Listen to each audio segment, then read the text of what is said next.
할렐루야. 반갑습니다. 오늘부터는 베드로 전서를 통해 하나님의 은혜를 나누고자 합니다. 오늘 본문의 배경으로 AD 64년에 당시 로마 제국의 수도였던 로마에서 큰 대화재가 일어납니다. AD 64년 7월 19일 날 밤에 한여름이지요.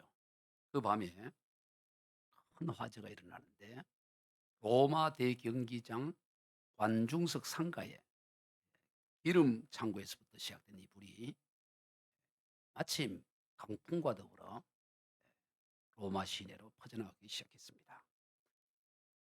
당시에 로마는 대도시였어요. 약 한 100만 명이 모여 살고 있었다 그럽니다. 요즘은 100만 명이 그렇게 많지 않지만 2000년 전에 100만 명이라는 것은 당시로는 어마어마한 그런 인구였습니다. 그런데 그 많은 사람들이 다닥다닥 붙어서 목조 건물에서 살고 있다 보니까 불이 나니까 그 어떻게 걷잡을 수가 없는 거예요. 지금 로마 가면 다 석조 건물로 되어 있지만 그것은 바로 이 로마 이 대화재 이후에 그렇게 되고 그전에는 그냥 목조 건물로 사람들이 여기저기 함께 있었던 거예요. 그래서 불을 끌 수가 없는 거예요. 워낙 강풍이 불고 이래 가지고. 일주일 이상이 계속된 이 화재로 말미암아 로마 시내 전역이 거의 다 불에 다 버린 거예요. 일반 서민들의 집뿐만 아니라 귀족들의 저택도 심지어 황제의 궁궐마저도 불타는 그런 엄청난 그런 화재였습니다.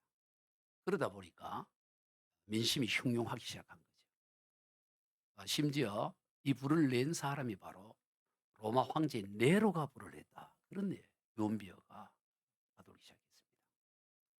역사적으로 보면 전혀 근거에 맞지 않는 이야기예요. 네로는 당시 나름대로 그 로마 대화제를 진압하기 위해서 최선을 다했던 게 역사 문헌에 나타납니다. 그런데 네로 황제가 일부러 불을 내서 로마를 새롭게 도시를 재건축하기 위해서 불을 질렀다. 그런 소문. 또 심지어 네로는 당시 문학적인 것에 관심이 많았는데 로마가 불타는 것을 보면서 시를 읽고 악기를 연주하며 노래하기 위해서 그랬다. 그래서 우리 영화에 보면 그런 소설적인 그런 모습이 나오죠. 그런 유언비어가 루머가 온데 퍼져가니까 그 민심이 다 황제에서 돌아서고 이걸 어떻게 돌이킬까 고민하던 중에 그 타켓을 바로 우리 그리스도인들에게 두기 시작합니다. 바로 예수 믿는 사람들이 불을 질렀다. 왜냐하면 이들이 머물러 있었던 그 12강구라는 그 지역에는 화재의 피해가 없었어요. 왜냐하면 그들은 저 외곽에 있었기 때문에 그리스도인들이 모여 사는 동네는 불이 없어서 그리스도인들이 그 로마의 그 본디오 빌라도의 총독으로 인해서 예수님이 십자가에 죽었기 때문에 로마에 대한 악감정이 있어서 불을 질렀다. 이렇게 소문을 퍼뜨린 거예요. 그러니까 집 다 잃어버리고 재산 다 잃고 하루아침에 그냥 거지가 된 사람들의 그 분노는 말로 다 할 수가 없죠.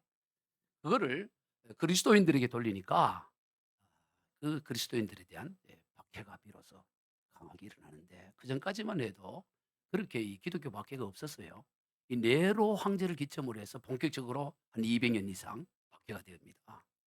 그런데 이 시민들의 분노를 잠재우기 위해서 네로는 그리스도인들을 잡아서 죽이는데 얼마나 참혹하게 죽이냐면 뭐 십자가형은 기본이고 그 사람을 잡아서 짐승 가죽을 덮어 씌워 놓고 개들로 하여금 물어 뜯게 해서 죽이고 그리고 심지어는 사람들을 길거리에 이렇게 세워 놓고 밀랍을 이렇게 발라 가지고 불을 질러 가지고 밤에 가로등이 되도록 해요. 살아있는 사람을 태워서 죽이는.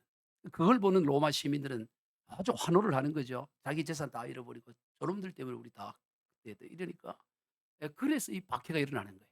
당시에 그 로마에 기독교인들이 한 3천 명 정도 있었다 그래요. 그중에 10분의 1은 약 300 명이 그렇게 죽임을 당하니까 다 이제 흩어지기 시작하는 거예요. 이리저리 흩어져 가고 또 그 외에 로마 이외의 지역에도 이제 박해가 본격적으로 시작되는 것입니다.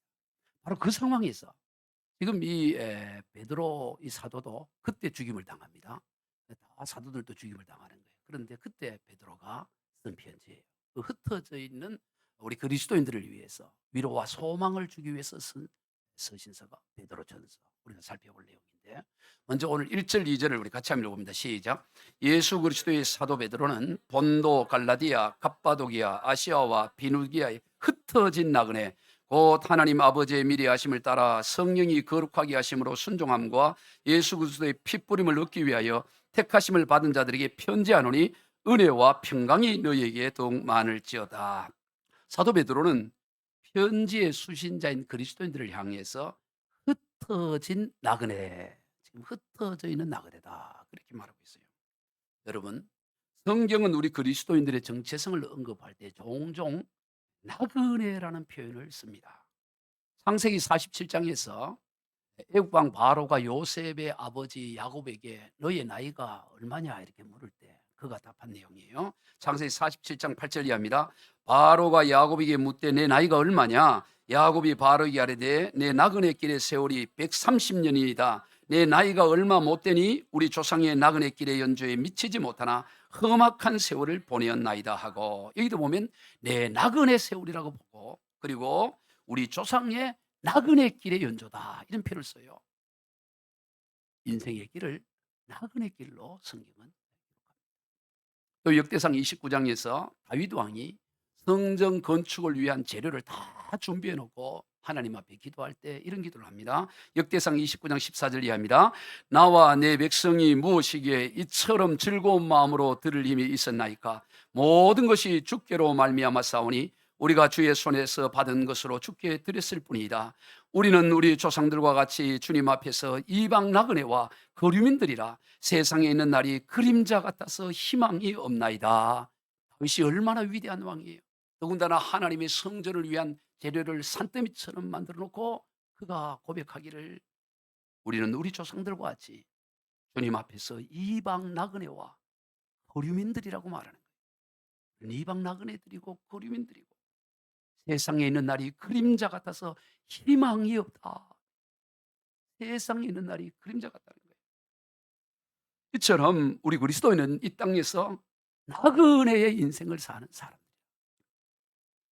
그리고 그 나그네 인생의 특징이 있습니다. 여러분, 나그네 인생의 가장 큰 특징이 뭘까요? 그것은 바로 본향을 향해 나가는 데 있다. 본향. 나그네는 본향을 향해 가는 사람이에요. 히브리서 11장 13절로 14절입니다. 이 사람들은 다 믿음을 따라 죽었으며 약속을 받지 못하였으되 그것을 멀리서 보고 환영하며 또 땅에서 외국인과 나그네임을 증언하였으니 그들이 이같이 말하는 것은 자기들이 본향 찾는 자임을 나타냄이라. 히브리서 11장에 수많은 고난과 박해를 받은 믿음의 선조들을 얘기하면서 바로 땅에서 외국인과 나그네로 살았다. 왜 그들이 땅에서 외국인과 나그네의 삶이었느냐? 그것은 본향을 찾는 자들이기 때문에 그렇다 이 말이에요.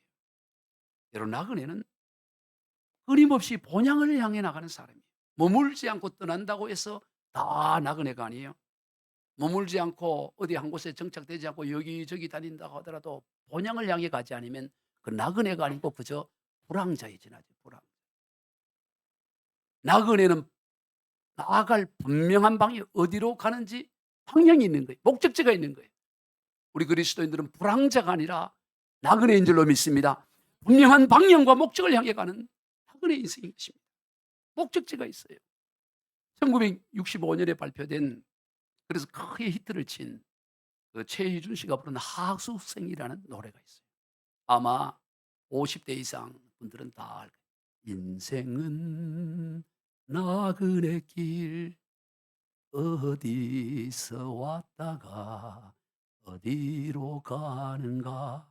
예. 그 아주 이게 보이스가 아주 저음으로 모른 척 하지 말고 다 알잖아. 50대 이상 다 부르잖아. 응? 뭐 인생은 나그네 길을 어디서 왔다가 어디로 가는가. 구름이 흘러가듯 떠돌다 가는 길에 정일랑 두지 말라. 미련일랑 두지 말자. 인생은 나그네 길을 구름이 흘러가듯 정처 없이 흘러간다. 그런데 보세요. 인생을 나그네 길로 표현한 것은 참 잘했어요. 그래서 그 사람들이 그 노래 가사에 공감을 했고 데이트를 친 거죠. 그러나 그 노래에는 뭐가 없냐? 결론이 없어요. 너도 나도 많은 이들이 그 노래를 부르지만 어디로 가는가? 그리고 끝나버려요. 어디로 가는가? 어디로 간다는 결론을 맺어야 되는데 어디로 가는가 흘러만 가는데 어디로 가는가 하고 답이 없이 끝나버린다 이 말이에요. 그래서 그 노래를 부르면 인생이 허무해집니다. 도무지 어디서 와서 어디로 가는지 모르고 물론 흘러는 가는데 어디로 가는가 하고 끝나니까 인생이 허무한 거예요. 답이 없습니다. 그러나 우리 그리스도인은 분명한 답이 있습니다. 분명한 방향이 있고 분명한 목적이 있습니다. 분명한 곳을 향해 저 멀리 배는 나의 시온성 오 거룩한 곳 아버지 집 내 사모하는 집에 가고자 한밤을 새원 아멘.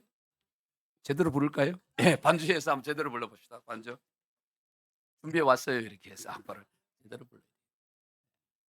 은혜를 안 받으면 그냥 넘어가려고 그랬더니 딱 보니까 제가 이 찬양을 좋아하는 게 뭐냐면 예전에 처음 사역을 했을 때 이분은 저 황해도에서 예수를 믿고 이 땅으로 올라오면 한 80이 훨씬 넘은 90이 훨씬 넘어서 돌아가신 장로님이 계시는데 이 장로님은 어떤 행사만 있으면 이 찬양을 고향을 생각하면서 황해도에서 우리 초기 그 선교사들 언더우드 아펜젤리 이 시대 그 위에 때 그 시대 조상들이 믿어서 우리가 기뻐해 초기 신앙을 가졌던 믿음의 가문인데 월남을 해서 내려왔는데 그 황해도 고향을 사모하면서 늘 어떤 행사를 할 때마다 그 노인 장로는 원로 장로는 늘 부를 때마다 참 눈물이 나더라고요. 그 찬양이 저 멀리 배는 나의 시온성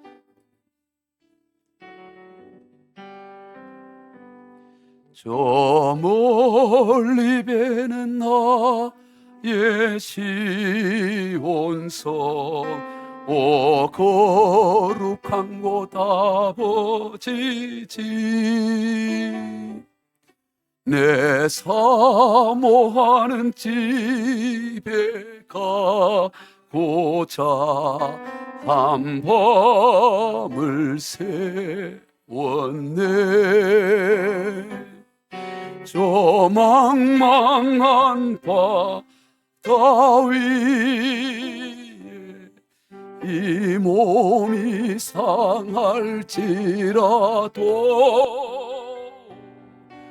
오늘은 이곳 내일은 저 주복음 전하 아득한 나의 갈 길 아득한 나의 다가고 저 동산에서 편히 쉴 때 내 고생하는 모든 일들을 주께서 하시네 인들이나 사막에서 이 몸이 고날지라도 오늘 날 사랑하사 날 지켜주 2절 한 번 더 합니다. 아득한 나의 갈 길 다가고 아득한 나의 길 다가고 저 동산에서 내 고생하는 모든 일들을 주께서 하시리 인들이나 사막조에 이 몸이 고날지라도 내 주 예수 날 사랑하사 날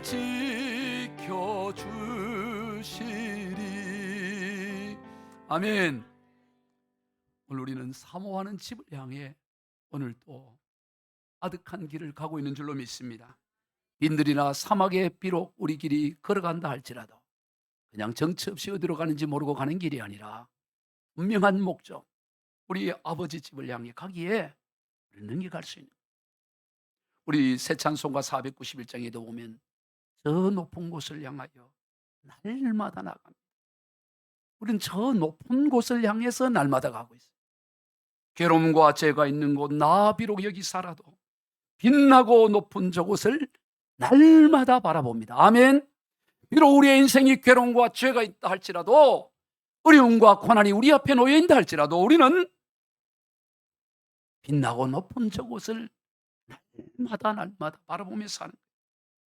그러다 보면 의심의 안개 그치고 근심의 구름이 그치는 날이 오고 기쁘고 참된 평화가 있는 그곳에 우리는 반드시 이르게 될 줄로 믿습니다. 우리 인생이 어디서 와서 어디로 가는지 우리는 분명하게 알고 있어요. 이게 얼마나 놀라운 복인지 몰라요. 로마서 11장 36절입니다. 이는 만물이 주에게서 나오고 주로 말미암고 주에게로 돌아감이라. 우리는 어디서 와서 어떻게 살다가 어디로 가는지 처음도 과정도 마지막도 다 알고 가는 인생이기에 우리 나그네 길은 복된 길이 되는 거죠. 여러분, 여행이 왜 즐겁습니까? 갈 집이 있기 때문에 즐거워요. 우리 최고의 호텔 하와이 아니라 하와이 할배 그런 곳에 있어도 돌아갈 집이 없으면 행복하지 않아요. 돌아갈 집이 있기 때문에 여행이 즐거워요. 오늘 저와 여러분은 돌아갈 집이 있는 줄로 믿습니다. 얼마나 감사해요. 그런데 그 집이 어떤 곳이냐? 썩지 않고 더럽지 않고 쇠하지 않는 것이 오늘 본문이에요. 4절 시작. 썩지 않고 더럽지 않고 쇠하지 아니한 유업을 있게 하시나니 곧 너희를 위하여 하늘에 간직하신 것이라. 아멘. 오늘 우리가 돌아갈 그 아버지의 집은 더럽지 않아요. 청소 안 해도 돼요. 밀대 안 잡아도 됩니다. 더럽지 않고 쇠하지 않고 썩지 않고. 그러기에 우리는 이 땅에서 나그네 인생길을 걸어갈 때 이런저런 시험과 환난을 당할지라도 결코 낙심하거나 절망하거나 그렇지 않아요. 힘이 들지요. 그러나 결코 낙담하고 절망하고 그러지 않습니다. 다시 일어서고 도리어 기뻐한다고 오늘 본문에서 말합니다. 시작 6절. 그러므로 너희가 이제 여러 가지 시험으로 말미암아 잠깐 금심하게 되지 않을 수 없으나 오히려 크게 기뻐하는도다. 잠깐 근심이 되지요. 그전 다 잃어버리고 흩어진 나그네로 살아가니 근심이 되지요. 어떻게 살아야 될지, 아이들 교육은 어떻게 해야 될지. 그러나 잠깐 근심이 되지만 도리어 크게 기뻐한다고 말씀하는 것입니다. 그게 우리 그리스도인의 삶이에요. 여러분, 우리가 비록 크게 기뻐는 못한다 할지라도 피하지는 말아야 되는 거예요.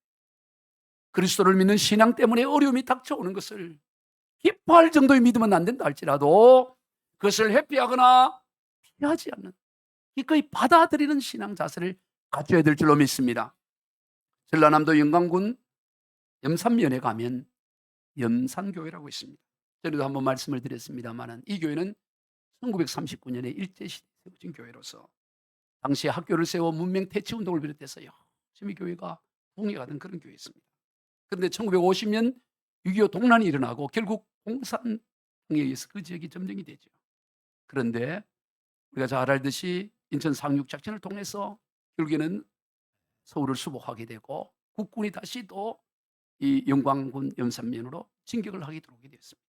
그때가 9월 29일이었는데 이제 국군이 다시 그 영광군으로 들어온다는 소식을 듣고 아직 미처 퇴각하지 못했던 공산주의자들이 10월 7일 날 교회당을 불지르고 교인들을 다 색출해서 잡아서 바닷가 수문통에다가 새끼줄에다가 요만한 돌을 목에 메고 다 빠뜨려서 77명을 죽여요. 교인들 77명은 그 교회 3분의 2에 해당됐어요. 당시에 담임 목사님이 김방호 목사님인데 이 김방호 목사님의 8가족은 그냥 때려서 다 죽여요. 8명 손녀까지, 어린 손녀까지 다 때려서 죽여요. 교인의 3분의 1을 다 죽여요. 거기에 간증들이 그 감동적인 순교 이야기가 있는데 그중에 하나만 오늘 알고자 하는 것은 당시 주일 학교를 다니고 있던 박덕규 권사님의 4딸이 있었어요. 그 권사님은 마침 그때 그게 없어서 죽음을 면할 수 있었는데 이 4딸이 바로 옥자, 금자, 신자, 미자 이 다 그때는 다 아들 낳고 싶어서 자자 그래요. 예. 여러분 우리 자매들 자가 이름이 아니어서 감사해요. 예. 예은이, 예지 얼마나 감사해요. 예자 뭐 이래 보세요. 다 옛날에 자 어차피 순교 얘기하는 거 재밌는 얘기하면 안 되는데 웃으면 안 되네. 자로 다 끝나죠. 근데 이 넷도 다 이 줄에 묶어 가지고 다 그 빠뜨려 죽이려고 하니까 애들이 얼마나 무섭겠어요. 큰애 옥자가 15 살이고 막내 미자는 3 살이었어요. 이 3 살의 미자를 얻고 그 밑에 그 아이들이 끌려가는데 얼마나 무섭겠어요. 애들이 동생들이 우니까 이 옥자가 뭐라 그러냐면 "얘들아 울지 마라. 우리는 지금 천국 가고 있단다. 어? 천국 가니까 울지 마라." 야 얼마나 그 15살 미자 옥자가 "울지 마. 우리 지금 천국 가는 거야." 드디어 수문 앞에서 이렇게 밀어뜨려서 다 죽어가고 있어. 다 물에 빠져 이 교인들이 죽어가면서 "내 주를 가까이 하게 하면." 그 찬양을 부르면서 다 죽어가는. 근데 얘들이 이 옥자가 "울지 마. 천국 간다." 그러니까 그 죽이는 이 공산주의가 요렇게 독한 것들이 있나고 이것은 물에 빠져 죽일 게 아니라 목을 베서 죽여야 되겠다고 목을 다쳐서 나중에 장례를 칠 때 보니까 애들이 목이 떨어져. 그래 빠져. 그리고 나중에 이제 다 국군이 수복을 하고 나서 그 염산교회는 그 시신들을 다 수습을 하고 염산교회 앞마당에다가 크게 합동묘를 지었어요. 한번 보세요. 근데 거기에 아 합동묘 거기에 보면 옥자가 말한 "우리는 천국 간다." 그걸 기념비를 세우는 "우리는 천국 간다." 기념. 여러분 우리는 천국을 가는 줄로 믿습니다. 기념비 보이죠? "우리는 천국 간다." 15살 옥자가 죽어가면서 "우리는 천국 간다." 여러분 우리는 천국 가는 인생인 줄로 믿습니다. 목적지 없이 가는 인생이 아니라고 분명한 천국을 향해서 날마다 날마다 한 걸음 한 걸음 걸어가는 인생. 이 땅의 인생은 잠깐이에요. 정들 것이 못 됩니다. 아침 안개와 같은 인생이로서 야고보서 4장 14절입니다. "너희 생명이 무엇이냐? 너희는 잠깐 보이다가 없어지는 안개니라." 여러분 우리 인생은 잠깐 보이다가 없어지는 안개. 안개가 무슨 힘이 있어요? 바람만 불면 돼. 해만 뜨면 그냥 사라지는 것입니다. 그러니 우리 인생 자체가 잠깐 보이다 없어지는 안개니 우리 인생의 고난이라는 것은 그 가운데 또 잠깐이니까 안개 중에 또 안개밖에 안 되는 거죠. 설령 우리 인생 전체가 다 고난이고 어려움이라 할지라도 잠깐인 거예요. 금방 사라지는 거예요. 금방. 그런데 우리에게는 비교할 수 없는 영광과 존귀가 기다리고 있다고 말합니다. 7절 읽어봅니다. "너희 믿음의 확실함은 불로 연단하여도 없어질 금보다 더 귀하여 예수 그리스도께서 나타내실 때 칭찬과 영광과 존귀를 얻게 할 것이니라." 칭찬과 존귀와 영광이 기다리고 있다라고 베드로 사도는 지금 흩어있는 나그네 같은 그리스도인들을 향해 피를 토하듯이 말씀하고, 그러니 기뻐할 수 있다는 것이죠. 그러니 얼마든지 이겨낼 수 있다는 거예요. 우리는 얼마든지 이겨낼 수 있습니다. 아멘. 정말로 천국을 믿는다면, 정말로 영광과 존귀가 기다리고 있는 그곳을 우리가 믿는다면, 썩지도 않고 더럽지도 않고 쇠하지 않은 그곳이 우리에게 유업으로 있음을 우리가 정말로 믿는다면, 이 땅에 어떤 고난이 우리 가운데 올지라도, 아니 우리 인생 전체가 고난이라 할지라도 능히 이길 수 있는 줄로 믿으시길 바랍니다. 사도행전 5장을 보면 사도들이 그랬어요. 사도들이 예수 복음을 전하다가 이를 싫어하는 종교 지도자들에 의해서 감옥에 갇히게 되죠. 4장에서도 한 번 갇히고 협박하고 풀어졌더니 또 갇혀요. 이번에는 풀어질 때 그냥 풀어지지 않고 채찍으로 때립니다. 채찍으로 때리면서 협박을 해. 한 번만 더 그러면 이제는 죽일 거라고. 여러분 그랬을 때 이 사도들이 어떻게 반응할까요? 아이고 소나기는 피하고 봐야지. 좀 피하고 보자. 그랬을까요? 어떻게 반응한지 보세요. 사도행전 5장 4절 이하 시작. "그들이 옳게 여겨 사도들을 불러들여 채찍질하며 예수의 이름으로 말하는 것을 금하고 놓으니 사도들은 그 이름을 위하여 능욕 받는 일에 합당한 자로 여기심을 기뻐하면서 공의 앞을 떠나니라. 그들이 날마다 성전에 있든지 집에 있든지 예수는 그리스도라고 가르치기와 전도하기를 그치지 아니하니라." 한 번만 더 하면 죽인다 그랬는데 이제는 뭐 어디든 가든, 아니 이 채찍을 맞은 것을 어떻게 얘기해요? 야, 능욕 받는데 합당한, 합격 받은 거다 합격. 요거 먹는 합격증 받았어. 야, 축하해. 여러분 우리가 운전 면허증 따서 합격해도 얼마나 기뻐합니까? 그런데 이제 능력받는 합격을 받아서 우리가 진짜 그리스도의 그 영광 이걸 받을 자격을 우리가 받아서 이제 남은 건 뭐예요? 이제 죽는 거야. 이제 순교만 하면 돼. 나다 죽이라고. 그래서 히브리서 11장에 이런 사람들 뭐라고 해요? 세상이 감당하지 못할 자니라. 세상이 감당할. 오늘 저와 여러분의 삶이 그런 줄로 믿으시길 바랍니다. 무시하지 않아요. 제가 지난주 중에 외부 사역하고 있는 우리 경찰서 사역 현장에 한 직원이 아주 심각한 고민을 하고 있어요. 예배에서는 참여하지 않은 친구인데 아주 심각하게 예배당에 있는 거예요. 그래서 제가 인사하고 나왔더니 나중에 우리 선교회장이 전화 와서 목사님 좀 와서 기도를 좀 해달라고. 그리고 왜 그러냐고 물어봤더니 이 형제가 지금 인사 이동 시즌이에요. 지금 어려움을 겪고 있는데 바른 소리를 했다가 자기의 그 소신에 맞게 바른 소리를 했다가 그 팀들에 의해서 이렇게 배척을 당하고 있고 지금 인사 이동 시즌이 있다 보니까 아무래도 자기는 거기서 다른 곳으로 가야 될 그런 위기에 있다 하면서 아주 심각해 있는 거예요. 여러분 이런 일은 우리 그리스도인들에게서 흔하게 일어나는 일이잖아요. 우리가 그리스도인들은 예세를 따라가거나 적당히 줄 서는 사람이 아니고 진리를 말하고 그렇게 하다 보면 다 우리가 늘 이렇게 흔히 당할 수 있는 이런 일이잖아요. 그때 여러분 어떻게 해야 될까요? 그 상황 가운데. 그래서 그 직원에게 이런저런 하면서 성경 몇 곳을 펴서 함께 읽도록 했어요. 먼저 함께 본 것이 마태복음 5장이에요. 마태복음 5장에 보면 이 팔복에 관한 말씀이 나요. 팔복. 쭉 심령이 가난한 자는 복이 내쭉 읽고 그러면서 마지막 8번째 의를 위하여 박해를 받는 자 복을 쭉 설명하고 나서 내가 물었어요. 이 팔복의 주제가 뭔지 아냐? 팔복의 주제는 박해다 박해. 결론은 박해받는 게 복이다. 박해받는 게 복이니까 기뻐하고 즐거워하라. 왜냐? 그 증거가 나머지는 전부 한 절로 이루어져요. 한 절. 나머지 8번째 그런데 유일하게 이 8번째 복인 의를 위하여 박해를 받는 자는 몇 절로 이루어졌냐? 3절로 이루어졌어요. 3절. 그런데 한글로 번역을 하다 보니까 한글로 번역한 그날 본 성경 한글 성경에 보면 다른 건 다 풀어보니까 2줄 이렇게 돼 있어. 한 줄, 2줄. 근데 이 이 박해에 관한 이것은 무려 6줄, 다른 성경 어떤 데 보면 9줄로 풀어놨다. 봐라. 이 박해에 대해서 집중하고 설명하고 예수 믿으면 박해받아. 고난받게 돼 있어. 의로 인해서 박해를 받는 게 그게 복이라고 말해. 그러니 기뻐하고 즐거워해야 돼 하면서 그 말씀을 읽는데 우리 마태복음 5장 10절로 12절 읽어봅시다. 시작. 의를 위하여 박해를 받는 자는 복이 있나니 천국이 그들의 것임이라. 나로 말미암아 너희를 욕하고 박해하고 거짓으로 너희를 거슬러 모든 악한 말을 할 때는 너희에게 복이 있나니 기뻐하고 즐거워하라. 하늘에서 너희의 상이 큼이라. 너희 전에 있던 선지자들도 이같이 박해하였느니라. 박해가 복이라는 거 예수 믿는 그리스도인 때문에 형심을 거스를 수 없고 대세를 따라갈 수 없고 이렇게 말하면 내가 왕따가 될 수 있고 그럼에도 알매도 불구하고 그럼에도 불구하고 의의 길을 가다 보니 박해가 오는 거예요. 그래서 각오하지 않았냐? 예, 각오했습니다. 근데 왜 지금 힘들어하냐? 지금 형제는 뭘 해야 되느냐? 힘들어할 게 아니라 회개를 해라. 기뻐하고 즐거워하라고 주님은 얘기하는데 기뻐하고 즐거워하지 않는 이거를 회개해야 돼, 회개해야 돼 하면서 나머지 부분을 갖고 이렇게 또 저희 간증도 나름에서 했더니 이 친구가 인상이 굳어져 있다가 얼굴이 확 피는 거예요. 피면서 이런 얘기. 목사님, 우리 그 서해 온 지가 한 2년 됐더라고. 근데 그 친구가 그리스도인 줄 몰랐어요.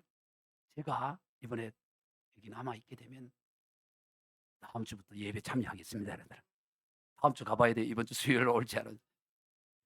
여러분, 예수 믿으면 요거도 먹고 박해 당하고 고난 당하면 이게 기뻐하고 채찍까지 당하지는 않잖아요. 채찍을 한번 채찍이 그냥 쉬운 게 아니에요. 예수님이 여러분 우리 그 고난 주간에 그 보면 그 채찍이 얼마나 힘들어요.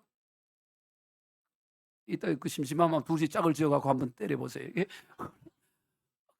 또 막 기뻐하죠. 채찍 맞아도 그리고 이 복음을 전하잖아요. 복음을. 할렐루야.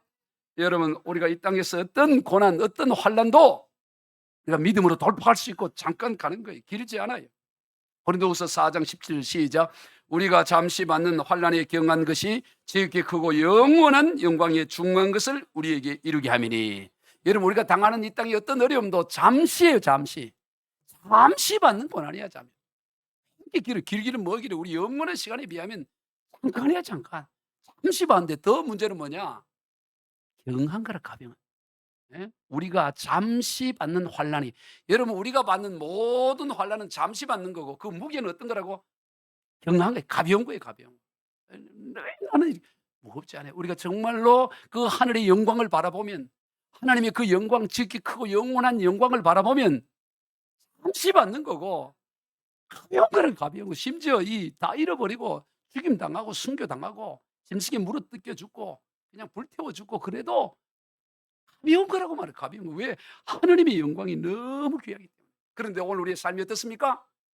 그저 이 땅에 잠시 오는 이 안개 같은, 거기에 온통 집중해 있고 그러면서 그냥 환난은 받지 않으려고 그러고 그냥 달콤한 거 어디 있나? 거기에 미어 있어요. 러시아의 문호인 톨스토이가 쓴 사매록이라는 그 책에 이런 이야기가 있습니다. 어떤 나그네가 메마른 광야길을 가다가 갑자기 이 맹수가 나타나. 사자가 확 나타나 잡아먹으려고. 그래서 이 나그네는 이 사자를 피해서 도망을 가는데 보니까 우물이 있어요, 우물이. 그 우물 속으로 들어가래. 들어가다 보니까 내려가는데, 우물 속으로 내려가는데 밑에는 뱀이 입을 벌리고 막 잡아먹으려고 기다리고 있는 거예요. 밖에는 맹수가 있고 우물 안에는 뱀이 있는 거예요. 내려가지도 못하고 올라가지도. 그래 보니까 그 우물 안에 관목이 나무가 하나 있는데 보니까 그 나무를 붙잡고 버티는 거예요. 버티고 있는데 올라봤더니 그 나무의 그 뿌리 줄기 부분을 쥐가, 하얀 쥐와 까만 쥐가 자꾸 그 나무를 갉아먹는 거예요. 이걸 갉아먹으면 어떻게 돼요? 나무가 부러지면 떨어져 죽는 거예요. 뱀에게 물려 죽는 거예요. 그런데 그때 보니까 위에서 나무에 그 벌이, 그 벌집을 만들어서 꿀이 떨어지는, 꿀이. 꿀이 또 떨어지길래 배도 고프고 목도 말라서 혀를 내서 꿀을 받아 먹는 게 붙잡고.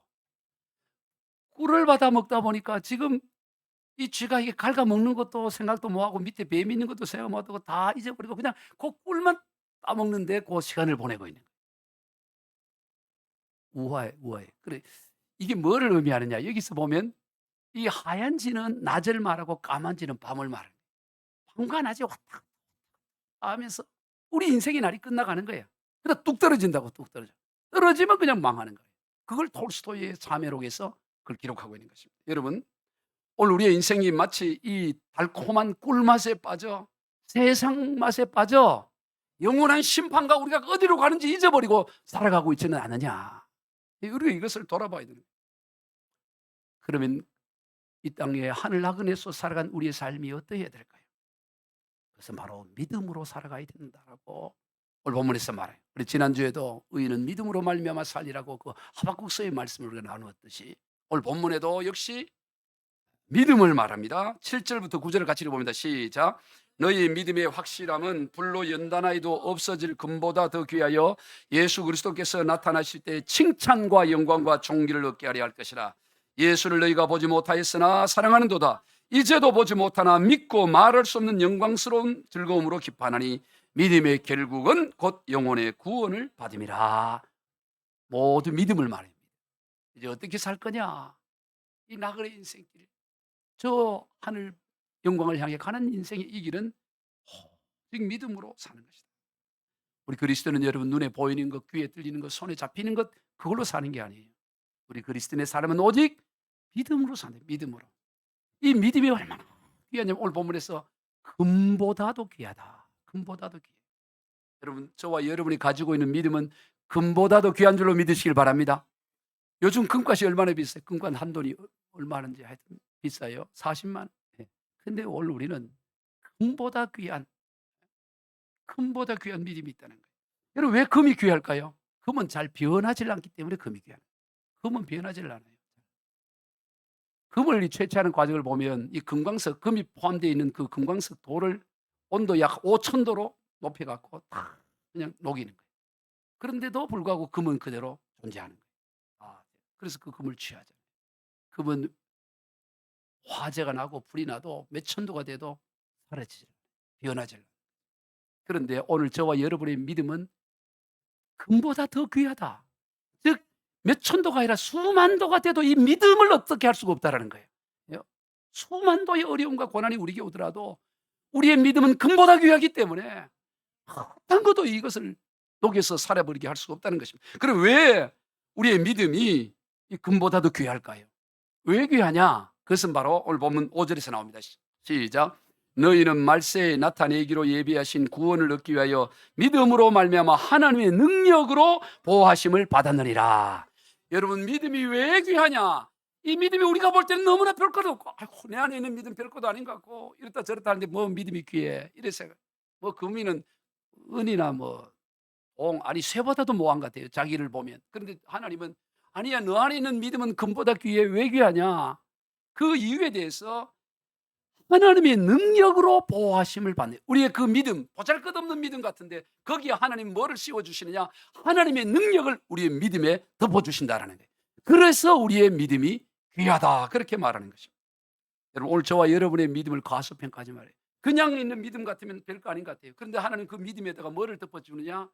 하나님의 능력. 5절에서 믿음으로 말미암아 하나님의 능력으로 보호하십니다. 우리의 믿음에다가 하나님의 능력을 거기에 부어줘요. 그래서 그게 금보다도 귀하다는 거예요. 그런데 하나님의 능력이 그 믿음에 덮여지기 때문에 아주 작은 소량의 믿음이라도 어마어마한 능력이 나타난다고 말하는 거예요. 우리 예수님께서 이 믿음의 분량과 능력에 대해서 뭐라고 말하냐면은 마태복음 17장 2절입니다. 진실로 너희에게 이르노니 만일 너희에게 믿음이 겨자씨 하늘만큼만 있어도 이 산을 명하여 여기서 저기로 옮겨지라 하면 옮겨질 것이요 또 너희가 못할 것이 없으리라. 여러분, 우리 안에 있는 이 겨자씨와 산을 비하면 수천억 만분의 1도 안 되고 수조억 만분의 1도 안 되는 게 겨자씨잖아요. 겨자씨 수조억 개가 있는데 산을 만들 수 있겠어요? 그런데 그 보잘것없는 그 겨자씨만한 믿음도 산을 옮겨버린다는 거예요. 수초억 개보다 큰 산을 옮겨. 왜? 거기에다가 하나님의 그 믿음에다가 하나님의 능력을 부어주기 때문에. 하나님의 능력은 어디에 임하느냐? 믿음에 임하는 줄로 믿으시기 바랍니다. 믿음에 하나님의 능력이 부어지니까 겨자씨 네가 가지고 있는 건 보잘것 없어. 그러나 거기에 하나님의 능력이 붙어지면 산도 옮겨버린다고 말씀하는 거예요. 그러니 오늘 저와 여러분이 이 믿음을 귀하게 여기게 돼요. 오늘 저와 여러분에게 있는 이 믿음을 소중하게 여기게 돼요. 마가복음 5장을 보면 12년 12해 동안 혈류증으로 고통당하는 한 여인의 이야기가 나옵니다. 이 여인은 하혈을 해요. 그 더운 지방에서 하혈을 하면 냄새도 뭐 가까이, 여인으로서는 뭐 살 수 없는 거예요. 하혈을 하니까 냄새가 다 사람이 다 몰려하고, 이 여인은 그 하혈하는 이것을 고치기 위해서 백방으로 노력, 재산 다 팔아서 용하다는 의사 다 찾아가고 용하다는 약 다 먹고, 그런데 점점 더 심해, 점점 더 심해. 그러던 중에 예수님에 관한 소문을 듣습니다. 예수님이 죽은 자도 살리는 그 능력이 있다는 이야기, 병든 자 고친 얘기 듣고 그녀 생각에 이런 마음이 들어요. 그런 분이라면 이 하혈하는 이것도 주님이 고칠 수 있지 않을까? 그런 자신이 없는 거예요. 또 확신이 있는 것도 아닙니다. 아니, 확신이 있었다면 예수님 앞에 가서 예수님 저도 좀 고쳐주세요라고 나서겠지요. 물론 당시에 법에 의하면 그 부정한 자는 벗을 수 없게 됐지만 그게 뭐가 중요해요. 지금 자기가 죽어가는데. 이미 그 당시에 나병 환자들도 예수님 앞에 나와서 살려달라고 다 했어요. 그러니까 정말로 예수님이 이 혈류증을 고칠 수 있다고 확신이 들었다면 이 여인은 가만히 있지 않았을 것입니다. 예수님 앞에 가서 끔찍하지 가서 나 좀 살려달라고. 근데 그런 믿음도 없어요. 그러나 생각이 있는 거예요. 드는 거예요. 그냥 몰래 살짝 예수님 옷이라도 이렇게 잡기만 하면 낫지 않을까. 이런 믿음이 겨자씨만한 믿음이에요. 어떻게 보면 보잘것 없어요. 뭐 확신에 찬 것도 아닙니다. 그런데 그 예수님의 옷자락을 만졌을 때 놀라운 일이 나고 혈류가 근원이 말라버리고 치유가 되는 역사예요. 남의 일이라고 기뻐 안 하는데 12년 동안 그냥 다 틀었는데도 안 됐는데 옷장을 만졌는데 나았으면 아멘? 아멘 해야지, 아멘. 예? 그리고 예수님 뭐라고 말씀하냐? 마가복음 5장 34 시작. 예수께서 이르시되 딸아 내 믿음이 너를 구원하였으니 평안히 가라. 내 병에서 놓여 건강할지어다. 믿음이라는 거예요. 너 왜 믿음이 그거밖에 안 되니? 너 왜 살짝 뒤에서 숨어서 만져? 그렇게 하죠. 야, 그 믿음만으로도 충분해. 너 그 믿음으로 너의 병에서 자유를 얻었어. 여러분, 그 믿음 가운데 하나님의 능력이 덧입혀지게. 그래서 믿음이 귀한 거예요. 그래서 믿음이 금보다 귀한 것입니다. 여러분, 세상에 어떤 지혜자도 어떤 권력자도 어떤 깨끗한 사람도 누가 감히 천국 문을 열 수 있어요? 천국 문을 열지 아무도 없어요. 그런데 세상에서 가장 정말 비참한 인생, 가장 낮은 인생, 이보다 더 낮을 수 없어요. 지금 십자가에서 죽어가고 있어요. 그것도 무슨 독립운동을 하다 죽는 것도 아니고 못된 짓 하다가, 강도질하고 살인질하다가 못된 짓 하다가 손가락 받아가며 저런 놈은 죽어야 된다고 다 손가락질하며 죽어가는, 아무 소망이 없는 인생, 아무 희망이 없는 인생, 그 인생이 예수님을 향해서 이런 말을 하죠. 누가복음 23장 40절 시작. 이르되 예수여 당신의 나라에 임할 때에 나를 기억하. 자, 여기서 보세요. 이때 이 강도의 믿음이 어떤 믿음일까요? 이분은 메시아다 이런 믿음이었을까요? 아니에요. 못된 놈입니다. 이 사람은 못된 짓을 하고 지금 죽어가는 걸 당연히 얘기해야 될 인생이에요. 그러나 들어보니까 좀 다른 거예요. 그러면 당신의 나라가 있다면 나도 좀 기억해달라는 거예요. 겨자씨만한 믿음이. 잠깐만, 아니 그 믿음 갖고 무슨 구원에 있어서 그렇게 칭할 수 있어요. 근데 주님의 평가는 뭡니까? 43절 시작. 예수께서 이르시되 내가 진실로 내게 이르노니 오늘 내가 나와 함께 낙원에 있으리라. 아멘. 오늘 저와 여러분에게 이 정도의 믿음은 있는 줄로 믿으시길 바랍니다. 우리에게 있는 믿음을 과소평가해서는 안 돼요. 우리가 보기에는, 우리 스스로 보기에는 비록 보잘것없어 보이고 아무것도 아닌 거 볼지라도 아니라는 거예요. 하나님은 거기에 내 능력을 붓겠다는 거예요. 그러므로 우리가 믿음으로 살려고 하고 그 믿음으로 나아가기만 하면 우리는 세상을 넉넉히 이길 수 있는 줄로 믿으시길 바랍니다. 요한일서 5장 4절 5절입니다. 무릇 하나님께로부터 난 자마다 세상을 이기느니라. 세상을 이기는 승리는 이것이니 우리의 믿음이니라. 예수께서 하나님의 아들심을 믿는 자가 아니면 세상을 이기는 자가 누구냐? 여러분, 예수님을 하나님의 아들로 믿으시면 아멘 하시기 바랍니다. 여러분, 예수님을 하나님의 아들로 믿는 이 사람은 세상을 이긴다고 말씀하는 거예요. 그 믿음으로 세상을 이긴다는 것입니다. 한번 따라해 보겠습니다. 내게는 겨자씨만한 믿음은 있습니다. 여러분에게는 겨자씨만한 믿음이 있음을 확신하시기 바라요. 아유, 목사님 나는 그것도 없는 것 같아. 아니에요. 겨자씨보다 큰, 제가 볼 때는 수박씨만한 믿음. 왜냐? 주일날 이렇게 와서 설교하고 듣고 있다는 자체가 믿음이 없이는 일을 못 옵니다. 이 정도 믿음만 해도 수박씨만한 믿음이 있어요. 문제는 내가 인정하느냐예요. 따라하시다 해봅시다. 내게는 겨자씨만한 믿음은 있습니다. 내게는 산을 옮길 만한 겨자씨만한 믿음은 있습니다.